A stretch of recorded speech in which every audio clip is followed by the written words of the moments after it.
Saúdo a cada um dos irmãos, na graça e na paz do nosso Senhor Jesus Cristo, e em especial aos cursistas do curso bíblico online que a Faculdade Teológica Congregacional tem promovido.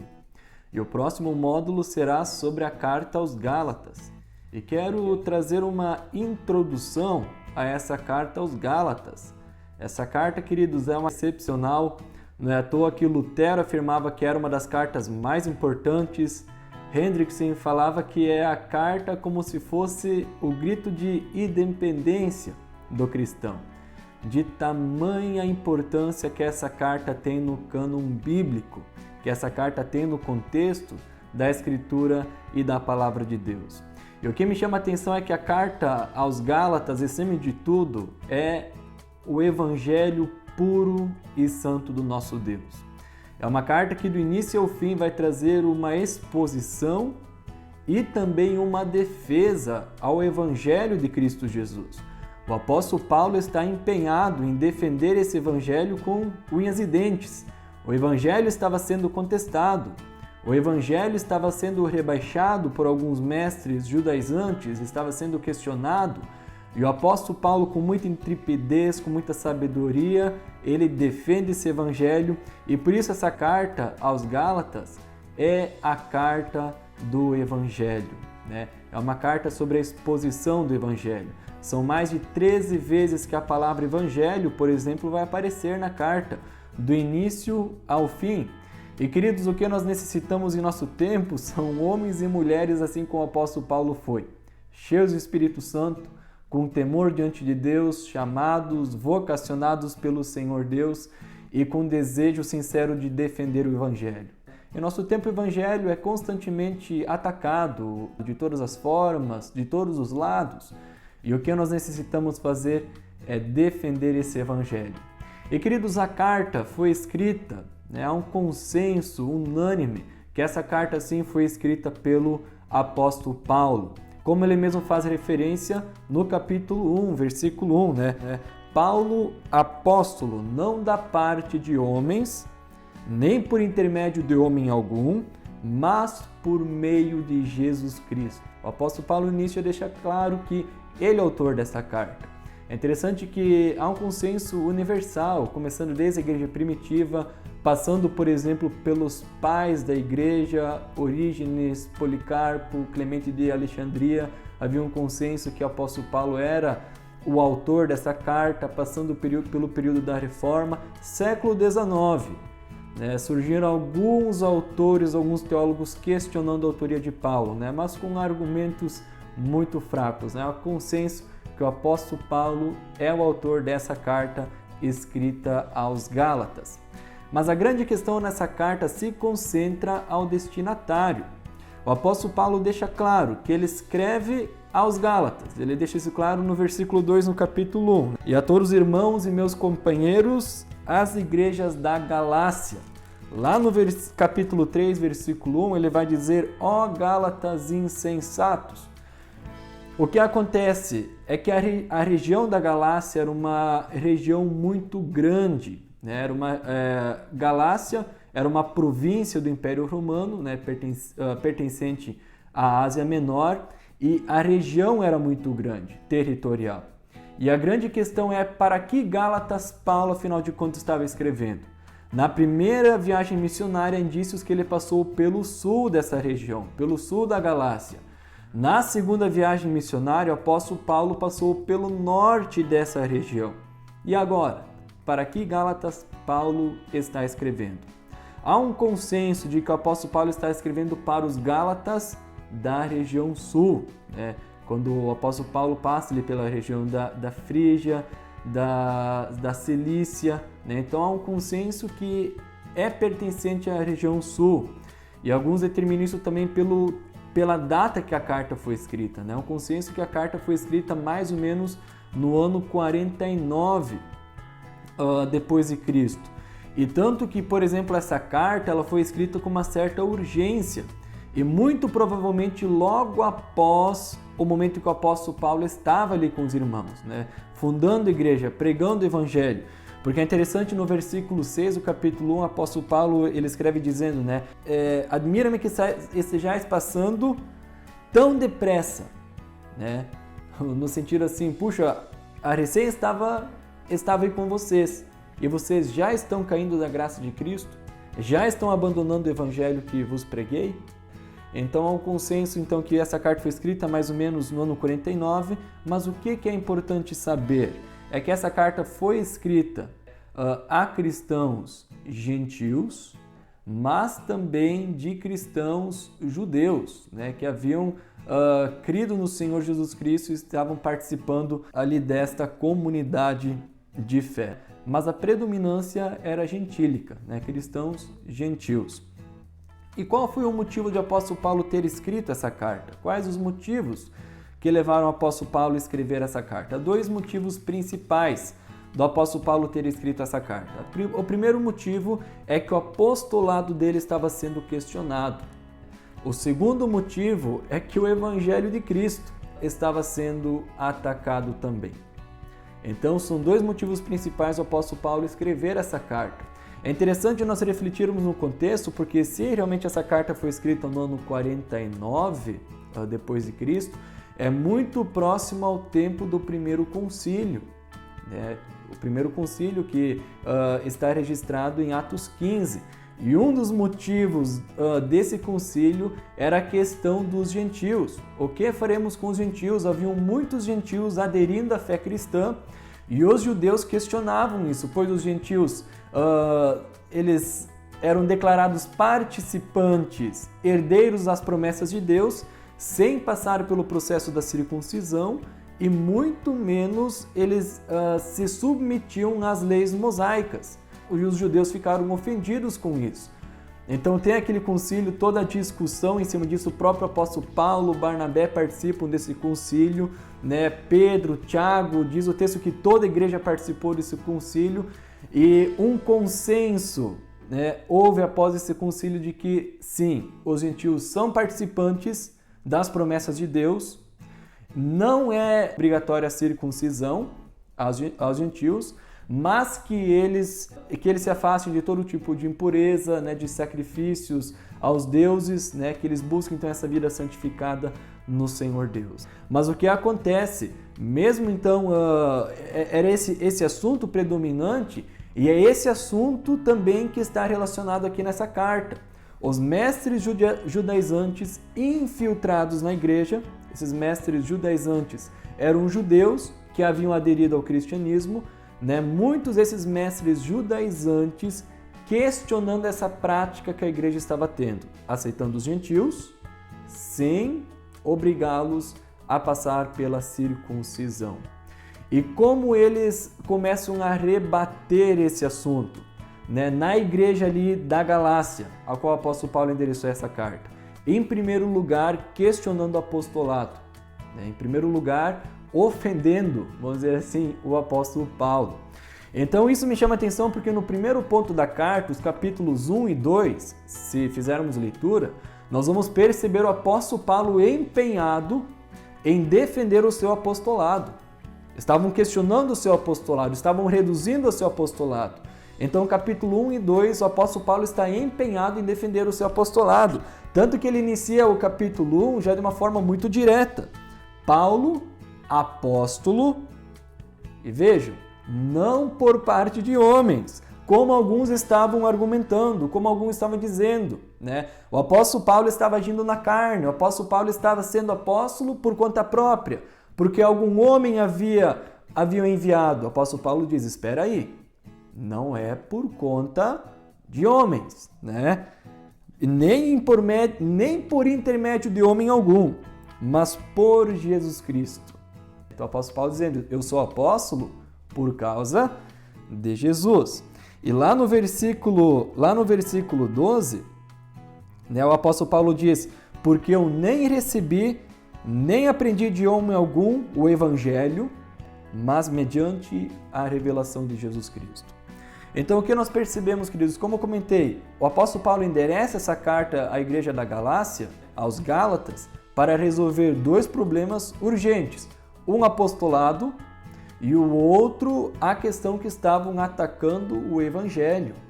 E isso era algo muito perigoso. Então o apóstolo Paulo, com unhas e dentes, ele se põe a defender esse evangelho, né? Ele não permite que o evangelho seja reduzido. Ele não permite que o evangelho seja questionado. Então o apóstolo Paulo passa a defender esse evangelho. E ele vai traçar os argumentos para isso também. Ele vai defendendo o apostolado, mas juntamente também defendendo o evangelho. Na primeira parte, capítulo 1 e 2, está mais relacionado ao apostolado. A partir do capítulo 3 e capítulo 4 está toda a argumentação do apóstolo Paulo defendendo o evangelho. E o principal ponto do apóstolo Paulo defendendo o evangelho contra esses mestres judaizantes que tanto atacavam a igreja, ou então atacavam o evangelho, os ensinamentos do apóstolo Paulo, né? O grande foco do apóstolo Paulo, ou então um resumo, queridos, né? O argumento do apóstolo Paulo é mais ou menos da seguinte forma: vocês estão atacando o evangelho. Vocês estão dizendo que a salvação não é mediante a fé que o evangelho prega. Vocês estão afirmando que a salvação é mediante a obediência à lei mosaica. Vocês estão afirmando que para uma pessoa ser inserida nas promessas de Deus, então ser participante das promessas de Deus, é necessária a circuncisão. Eles atacam o apóstolo Paulo como se o apóstolo Paulo estivesse pregando algo novo, algo nunca conhecido. Só que o que me chama a atenção, queridos, é que o apóstolo Paulo, ele começa a sua argumentação ligando a quem? A Abraão. Lá no capítulo 3, a partir do versículo 6. Tanto que o apóstolo Paulo, em primeiro lugar, ele questiona: ó, Gálatas insensatos, quem vos vacinou a vós outros, né? Cujos ante olhos Jesus Cristo foi anunciado? Eu quero apenas saber isso: recebestes vós o Espírito pelas obras da lei ou mediante a pregação da fé? Então, uma pergunta já bem oportuna. Mas a partir do versículo 6, o apóstolo Paulo traz quem para a sua argumentação? Ele traz Abraão. É o caso de Abraão, que creu em Deus e isso lhe foi imputado para a justiça. E sabei, pois, que os da fé é que são os filhos de Abraão. Queridos, então o apóstolo Paulo, ele diz: o evangelho, queridos, não é algo novo. O evangelho foi algo que foi apresentado ao próprio Abraão. Nós encontramos as joias do evangelho no Antigo Testamento e que fazem parte do evangelho. O apóstolo Paulo está dizendo, queridos judaizantes, ou então argumentando a favor do evangelho, dizendo: o evangelho, na verdade, é uma obra soberana de Deus na história da humanidade, não é algo novo. Nós até temos a tendência, às vezes, de separar situações. O Antigo Testamento é uma coisa, o Novo Testamento é outra coisa. O Novo Testamento é algo novo, é uma nova graça, uma nova lei. Tanto que alguns dizem é um novo Deus. O do Antigo Testamento um Deus ruim, mau. O Novo Testamento um Deus bom, misericordioso. Percebam como até nós, às vezes, nós sistematizando a fé, começamos a separar as coisas. Mas, queridos, nós temos que partir do ponto de vista que há uma ligação e há uma continuidade na história da redenção. E essa obra da redenção é feita pelo Senhor Deus. Veio a partir de Abraão, que creu, teve fé no Senhor Deus, teve fé no Evangelho. Isso lhe foi imputado como justiça para a salvação. Então o apóstolo Paulo continua a sua argumentação, e tanto que ele chega ali no versículo 13, e é Cristo que nos libertou dessa maldição da lei, da maldição da lei, fazendo-se Ele própria a maldição em nosso lugar, para que a bênção de Abraão chegasse a quem? Aos gentios, em Jesus Cristo, a fim de que recebêssemos pela fé o Espírito prometido. Não por obras, não mediante a circuncisão, mas pela fé. Quem é filho de Deus? É o circuncidado? Quem obtém as promessas? É o circuncidado ou que tem a fé? Abraão faz parte da família celestial porque foi circuncidado ou porque teve fé? O que veio primeiro? Veio a fé. E depois da fé é que veio a circuncisão, como sinal da salvação e da fé que Abraão teve no Senhor Deus. Então é a argumentação do apóstolo Paulo. A fé, o Evangelho, é uma obra soberana de Deus feita na história da humanidade. E aí entra o grande ponto, tá, mas e se é pela fé e se é pela graça? Aonde fica a lei? Por que a lei então? Então o apóstolo Paulo diz, por que foi dada a lei? Isso nós lemos no capítulo 3, versículo 19. Foi a lei adicionada por quê? Por causa das transgressões. Como nós saberíamos o que é pecado se não fosse pela lei? Aquilo que o apóstolo Paulo diz em Romanos, em Romanos, pois eu não conheceria o que é cobiça se a lei não me dissesse, não cobiçarás. A lei aponta o pecado, aponta onde nós estamos errando. E como nós corrigimos a nossa situação? Nós precisamos de um Redentor. E Jesus foi a lei, foi a cruz, pagou o preço pelo pecado, pela nossa desobediência. Ele cumpriu a lei, Ele é a justiça, Ele é a obediência diante do Senhor Deus. E é por isso que é mediante a fé. Mediante a fé na obra de Cristo Jesus que nós obtemos a salvação, não mediante as obras. Alguns versículos mais, por exemplo, 3:29. Se sois de Cristo, sois também descendentes de Abraão e herdeiros da promessa. Então Paulo destrói os argumentos dos judaizantes que afirmavam que os filhos de Deus são os que se circuncidavam, Então Paulo diz, na verdade, são os que são de Cristo, são os que são da fé, que são os verdadeiros filhos de Deus, os verdadeiros filhos de Abraão. 5:6. Porque em Cristo Jesus nem circuncisão tem valor, mas a fé que atua pelo amor. 6:15. Pois nem a circuncisão é alguma coisa, nem a incircuncisão, mas o ser nova criatura. Então o apóstolo Paulo dizendo, não é por sermos circuncidados ou não circuncidados, mas é mediante a fé, é mediante sermos nova criatura no Senhor Deus.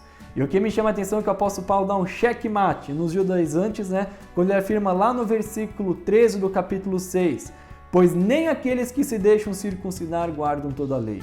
Então o apóstolo Paulo dizendo, pois bem, vocês que estão dizendo que é mediante a lei, que é mediante a circuncisão, por que então vocês não cumprem toda a lei? Vocês querem dizer que é mediante a lei, mas até vocês não cumprem toda a lei. E o apóstolo Paulo, ele mesmo cita lá no capítulo 3, no versículo 10, pois maldito é aquele que não permanece em todas as coisas escritas no livro da lei para praticá-la. Se vocês querem que seja pela lei, pois bem, então é necessário cumprir tudo. E nós conseguimos?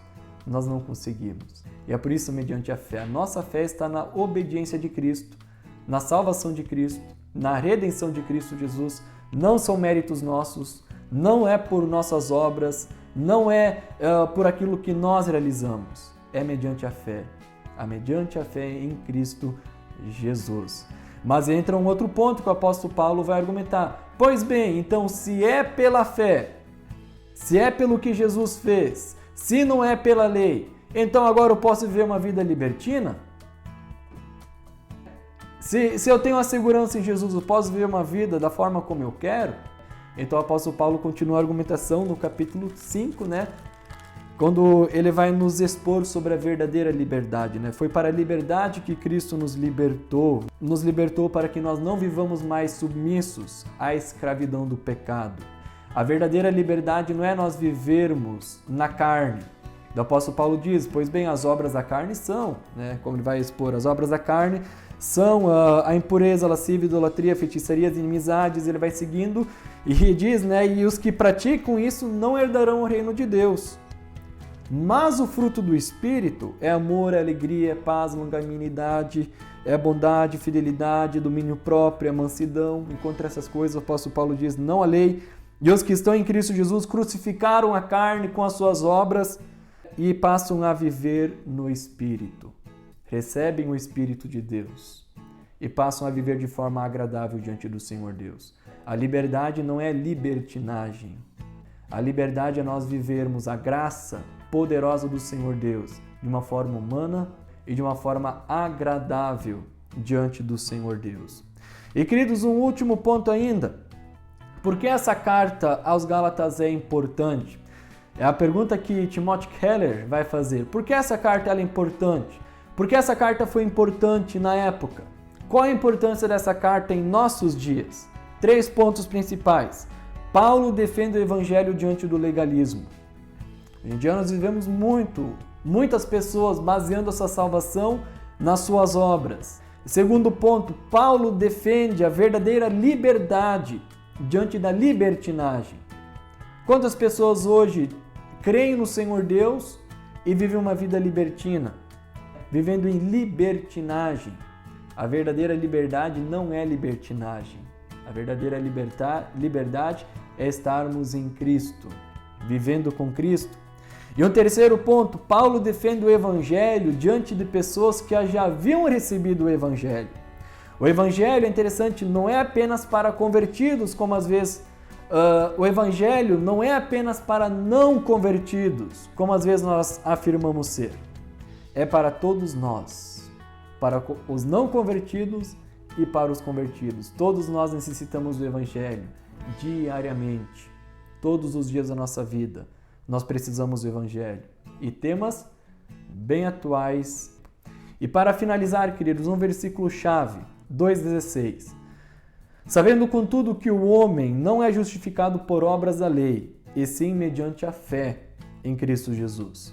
Também temos crido em Cristo Jesus, para que fôssemos justificados pela fé em Cristo, e não pelas obras da lei. Pois por obras da lei, ninguém será justificado. É mediante e apenas Jesus, né? É uma cristologia elevada que o apóstolo Paulo tem. Exalta Jesus ao lugar devido. Cristo Jesus, o nosso Salvador. Ele é a nossa única esperança. E é em Cristo que nós devemos lançar a nossa fé, nossa confiança e também o nosso futuro. Dependamos de Cristo. É uma carta excepcional. É a exposição do Evangelho. Nós queremos conhecer o que é o Evangelho? Vamos para essa carta escrita aqui aos Gálatas. Algumas palavras-chave que vão aparecer constantemente: Evangelho, fé, justificação, promessa, herdeiros, adoção, lei, graça. Tudo isso é relacionado ao que, queridos? Ao Evangelho. São joias do Evangelho. A fé, a justificação, as promessas, a adoção, sermos herdeiros, filhos de Deus, são joias do Evangelho. É a exposição pura e santa do Evangelho de Deus. Essa é a história redentiva do Senhor Deus acontecendo na história da humanidade, acontecendo em nossa história, né? Não são duas histórias, é uma apenas. E essa é a argumentação do apóstolo Paulo. E hoje nós temos a oportunidade de fazermos parte dessa história excepcional da salvação e sermos participantes das promessas que foram feitas a Abraão. E fazermos parte dessa multidão. Abraão é o pai de multidões. Fazemos parte dessa multidão dos que creram, dessa multidão pertencente à família celestial. Queridos, que Deus abençoe os estudos de vocês nessa carta aos Gálatas e que sejamos realmente edificados na fé em Cristo Jesus. Até uma próxima oportunidade e que Deus abençoe a todos nós.